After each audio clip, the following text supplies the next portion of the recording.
नमस्कार, मैं कमलेश कबीर आपका एक बार फिर स्वागत करता हूं इस नए एपिसोड में। आज के इस एपिसोड में हम बात करेंगे उत्तर प्रदेश के मुख्यमंत्री योगी आदित्यनाथ की। गोरखपुर में 22 अक्टूबर को, हालांकि 10 दिन पहले पुरानी घटना है, लेकिन गोरखपुर में आरएसएस की तरफ से एक कार्यक्रम रखा गया जिसमें योगी आदित्यनाथ भी पहुंचे थे और उस कार्यक्रम में योगी आदित्यनाथ ने खुलकर पॉलिटिकल इस्लाम की चर्चा की। आज तक अगर आप भारतीय राजनीति के इतिहास में देखोगे तो बात क्यों ना हम इसको जो है वो कांग्रेस पार्टी या समाजवादी पार्टी पर नहीं ले जाकर भारतीय जनता पार्टी की भी अगर बात करें तो अब तक खुलकर जो है वो पॉलिटिकल इस्लाम की चर्चा नहीं की जाती थी। और योगी आदित्यनाथ वो पहला चेहरा है जो खुलकर, जिसको हम कहें कि जो अंदर से, दिल के अंदर क्या चल रहा है और बाहर, जो उनके अंदर जो चलता है वो ही उनके बाहर होता है। कहीं भी आपको जो है वो दोगलापन नजर नहीं आएगा। और ये अकेले जो है वो पहले नेता है। मैं यहां पर प्रधानमंत्री नरेंद्र मोदी की भी चर्चा नहीं करूंगा, क्योंकि इस मामले में प्रधानमंत्री नरेंद्र मोदी से भी 2 कदम आगे नजर आते हैं योगी आदित्यनाथ। अब योगी आदित्यनाथ ने पॉलिटिकल इस्लाम की जब चर्चा की तो उन्होंने आजादी से पहले और आजादी के बाद, दोनों ही कालखंड, आजादी से पहले का कालखंड, उसमें भी जो है वो पॉलिटिकल इस्लाम की चर्चा की, और आजादी के बाद किस तरीके से जो है वो ये दंश या जो है वो एक ऐसा सर्प जो भारतीयों को डस रहा है, उसकी जिस तरीके से चर्चा की। क्योंकि अभी आपने देखा होगा जिस तरीके से बुद्धिजीवी लोग सिर्फ और सिर्फ जो है वो मुगलों को ही बड़ा दिखाने के चक्कर में, जिसमें अकबर महान, औरंगजेब या फिर जो है वो दूसरे बाबर, हुमायूं, तमाम तरीके के जो है वो उन्होंने उनकी चर्चा की, लेकिन कहीं भी जो है वो छत्रपति शिवाजी, संभाजी महाराज, महाराणा प्रताप और तमाम तरीके के और भी बहुत सारे जो है वो राजा हुए, गुरु हुए। आप देखिए भारतीय संस्कृति में, पंजाब में अगर सिख धर्म के 10 गुरुओं की हम बात करें तो उनकी अमिट छाप जिसको कोई भुला नहीं सकता, लेकिन सिर्फ और सिर्फ उनको जो है वो पंजाब संस्कृति के ही गुरु बनाकर छोड़ दिया। आखिर क्यों देश के हर कोने में जो है सिलेबस में इनकी चर्चा क्यों नहीं की जाती? और चूंकि अब तो जो है वो 2 दिन बाद प्रकाश पर्व भी है, और फिर आप देखिए क्यों नहीं हमारे सिलेबस का हिस्सा जो है वो हमारे पवित्र ग्रंथ है, लेकिन उनको नहीं रखा गया। तो हमें पढ़ाया जाता है इसी के बारे में। और आप देखिए कि उसका दंश इतना गहरा था कि भारत का विभाजन हुआ, कांग्रेस ने उसकी स्वीकृति दी, चाहे मौन स्वीकृति कहिए चाहे कैसी भी कहिए, लेकिन उसकी स्वीकृति दी। तो आप अगर उसको पॉलिटिकल इस्लाम नहीं कहोगे तो फिर क्या कहोगे? और आज के समय में जब हम इसकी चर्चा कर रहे हैं तो हम इसकी चर्चा क्यों कर रहे हैं? हिंदू सनातन संस्कृति को मानने वाले जागृत हो रहे हैं, इसमें कोई शक नहीं है। लेकिन फिर सवाल खड़ा यह होता है कि क्या योगी आदित्यनाथ ने ही ठेका ले रखा है कि सिर्फ वही जो है वो सनातन संस्कृति की लड़ाई लड़ेगा? तो फिर हम पीछे क्यों हट जाते हैं? हम पीछे हट जाते हैं इसी राजनीति की। फिर हमारे जो है वो जहन में आ जाता है राजनीति, क्योंकि जब भी राजनीति की बात आती है तो फिर हम बट जाते हैं, फिर हम योगी आदित्यनाथ के साथ खड़े दिखाई ही नहीं देते। और दूसरा अगर इसमें आते हैं तो वो है तर्क, क्योंकि हमारे पास तर्क नहीं है, इसलिए उस लड़ाई में हम हार जाते हैं। और तर्क क्यों नहीं है, हम उसके ऊपर आए उससे पहले इस वक्त के अगर आप माहौल को देखोगे तो बिहार में चुनाव है, और अगर आप इसको बिहार के नजरिए से देख रहे हैं तो यह आपकी सबसे बड़ी भूल है। क्योंकि भारत में जब चुनावी प्रक्रिया में जाते हैं तो हर साल किसी ना किसी स्टेट में चुनाव होने वाले हैं, तो आप इसको चुनावी दृष्टि से ना देखें। इस वक्त योगी आदित्यनाथ 2 मोर्चों पर, एक बिहार के चुनाव में भारतीय जनता पार्टी के स्टार प्रचारक की भूमिका में है, तो दूसरी तरफ उत्तर प्रदेश के मुख्यमंत्री होने के नाते, और कितने लोग जानते हैं कि योगी आदित्यनाथ इस वक्त जो है वो किस तरीके से काम कर रहे हैं इस भारतीय संस्कृति को बचाने के लिए? तो उसके उदाहरण है, योगी आदित्यनाथ हर महीने एक बार जो है वो अयोध्या जाते हैं और वहां के जो भी कार्य चल रहे हैं उन सबके ऊपर जो है वो अपनी नजर रखते हैं, जायजा लेते हैं। और ठीक ऐसा ही उन्होंने जो है वो एक तरीके से पढ़ ले रखा है काशी का।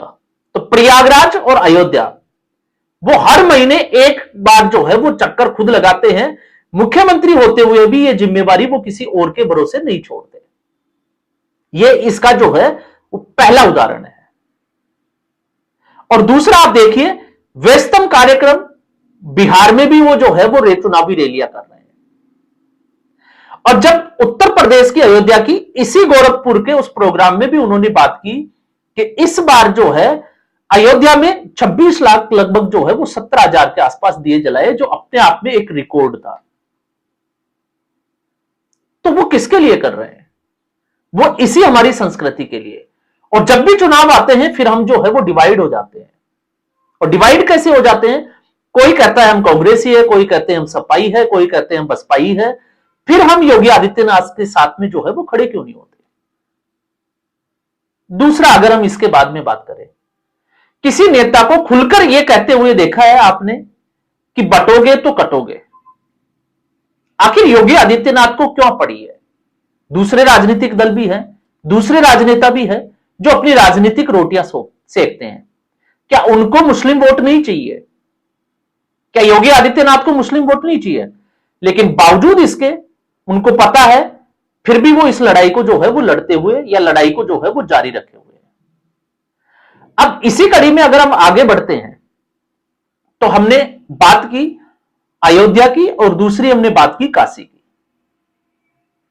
तो इसके आगे अगर आप बढ़ते हो तो इसके आगे जब पॉलिटिकल इस्लाम की हम बात करते हैं तो आप देखिए 1992 में जो कि कार सेवकों के ऊपर गोलियां चलाई गई। और भारत एक ऐसा देश जिसमें इस संस्कृति के आराध्य जिनका जन्म जो है वो अयोध्या में हुआ, और ये हजारों साल पहले जो किताबें लिखी गई उनमें ये साफ साफ लिखा हुआ है। लेकिन फिर भी उस मंदिर की लड़ाई लड़ने के लिए जो है वो कोर्ट का सहारा लेना पड़ा, एक बहुसंख्यक आबादी वाला देश होने के बावजूद। तो 500 साल की लड़ाई के बाद में अब जो है वो राम मंदिर का निर्माण कार्य जो है वो पूरा हुआ है। और ऐसी स्थिति में आपको पता है कि योगी आदित्यनाथ, जब भी योगी आदित्यनाथ का नाम आता है तो ऐसा नहीं है कि योगी आदित्यनाथ सिर्फ और सिर्फ जो है वो कानून व्यवस्था, लॉ एंड ऑर्डर के लिए ही जाने जाते हैं। इसके अलावा अगर आप उनका दूसरा रूप देखोगे तो इस वक्त जिस तरीके से आपने देखा प्रकाश पर्व जो है वो चल रहा है पूरे देश भर में सिख धर्म का, वो लगातार जो है वो अपने इस कार्यक्रम से व्यस्तता के बावजूद सिखों के या सिख धर्म के जो भी कार्यक्रम उत्तर प्रदेश में आयोजित हो रहे हैं, वो गुरुद्वारे भी जाते हैं, वो नगर कीर्तन में भी जाते हैं। तो वो तमाम तरीके की अपनी जो है, जिसको हम कहें कि एक, जिसको आप कह सकते हो कि अपना जो कर्तव्य है उसको पूरा निभा रहे हैं। तो क्या फिर हमें जो है एक मतदाता नहीं होकर अगर हम भारतीयता के साथ में अगर सोचते हैं तो क्या हम लोगों को उनका साथ नहीं देना चाहिए? और जब हम इसकी बात करते हैं तो हम पीछे क्यों रह जाते हैं? आज जब भी इस्लामीकरण की बात आती है, ईसाईकरण की बात आती है, या हम कहें कि धर्मांतरण कानून की बात आती है, तो योगी आदित्यनाथ ने 2021 में, याद करिए, धर्मांतरण के ऊपर वो सख्त कानून लेकर आए जिसमें जिसने धर्मांतरण करना है उसको 60 दिन पहले पूरी जानकारी जो है वो जिला मजिस्ट्रेट को देनी पड़ेगी कि किसके कहने पर वो जो है वो धर्म परिवर्तन कर रहा है, उसका कोई स्वार्थ तो नहीं है, किसी ने उसके ऊपर जो है वो कोई दबाव तो नहीं डाला, और अगर उसने धर्मांतरण कर लिया तो उसके 30 दिन के भीतर उसको जो है वो अपना पता और अपनी सारी जानकारी जो है वो शेयर करनी पड़ेगी। अब यह अलग बात है कि सुप्रीम कोर्ट ने उसके ऊपर जो है वो रोक लगाने का काम जरूर किया है। तो सुप्रीम कोर्ट इसलिए करता है क्योंकि हम बार बार चर्चा करते हैं, क्योंकि जितने भी जो शैक्षणिक संस्थान है आजादी के बाद से ही उसमें लेफ्टिस्ट विचारधारा के लोगों का कब्जा हो गया, और वो अपने तरीके से जो है वो इस तरीके की नस्लें तैयार कर रहे हैं। और 2014 के बाद से क्या बदला? तो अब आपको समझ में आने लगा होगा कि अब जो है वो ये सिस्टम धीरे धीरे टूटने के कगार पर आ रहा है। अब कैसे टूटने के कगार पर आ रहा है? अगर आप 2014 से पहले फिल्मों की अगर हम बात करें, क्योंकि फिल्म के माध्यम से जो है वो इस संदेश को बहुत जल्दी जो है वो लोगों तक पहुंचाया जा सकता है।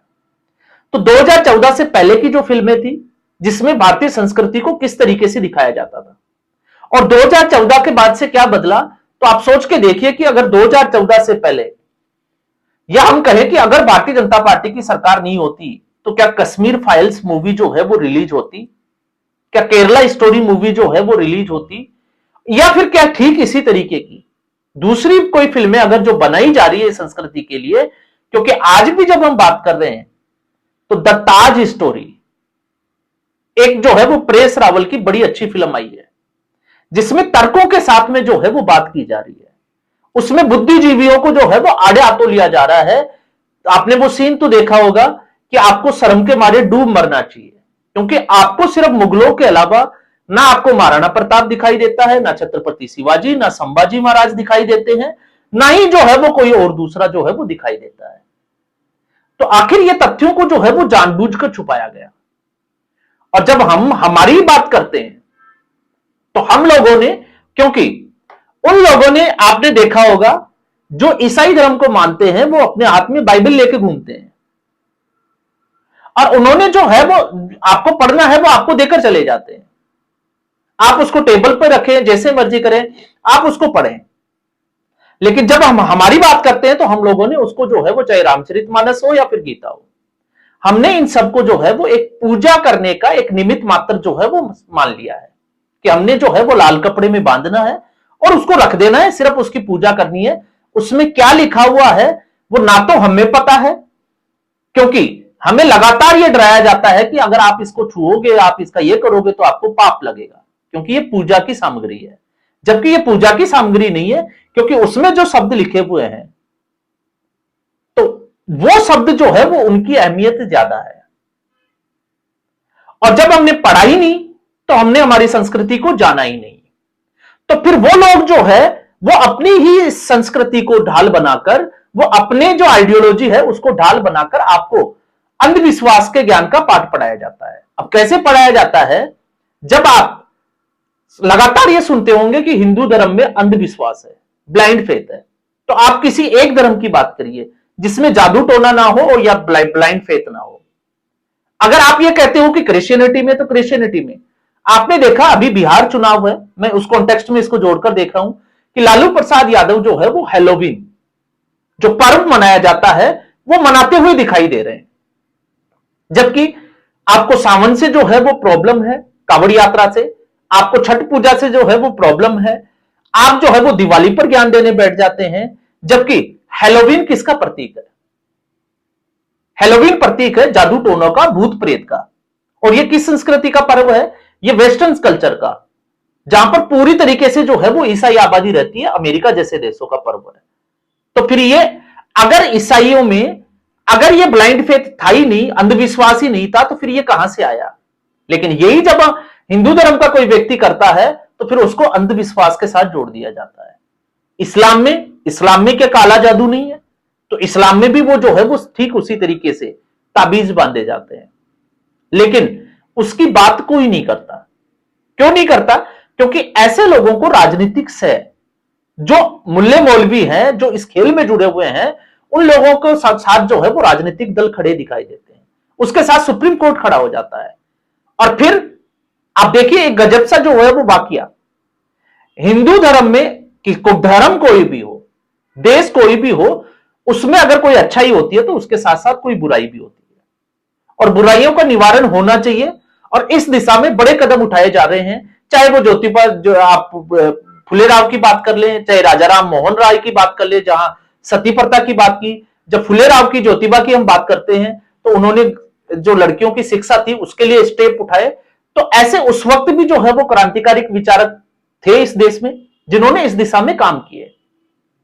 और आपने देखा होगा जब हम फिल्मी दुनिया की बात करते हैं तो फिल्मी दुनिया में एक तरीके से आपने देखा होगा घूंघट प्रथा को लेकर, सुहागरात को लेकर इस तरीके के गीत भी बनाए जाते हैं, वो सीन भी दिखाए जाते हैं।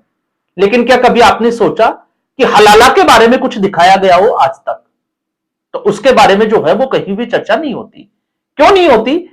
इसको आप ऐसे भी समझ सकते हैं, क्योंकि एक मुझे लगता है कि एक जो स्टोरी है उसकी हमें चर्चा जरूर करनी चाहिए। एक साउथ इंडिया के एक पादरी थे, वैसे ये जो है वो रियल है, लेकिन मैं किसी का नाम इसमें जो है वो जोड़कर नहीं देखूंगा। और वो फादर जो है वो जुड़ा हुआ था धर्मांतरण के खेल से। उसने एक सच्चे सनातनी, जिसकी हम बात करते हैं, सच्चा सनातनी का मतलब होता है जो इस संस्कृति के बारे में जानता है, वो उससे मिलता है और उसको डाइवर्ट करने का प्रयास करता है। तो डाइवर्ट करने का प्रयास में वो उससे पूछता है कि आप किसको मानते हो? तो लड़का बोलता है कि मैं कृष्ण को मानता हूं। तो वो बोलते हैं कि कृष्ण वही जिनकी 16,000 रानियां थी। ये जो है वो जिस कॉन्टेक्स्ट में हम बात कर रहे हैं उसी की मैं बात कर रहा हूं। तो वो फादर उसको जो है वो डाइवर्ट करने के लिए कहते हैं कि आप सोचकर देखिए कि 16,000 जिनकी रानियां हैं तो उनका चरित्र कैसा होगा।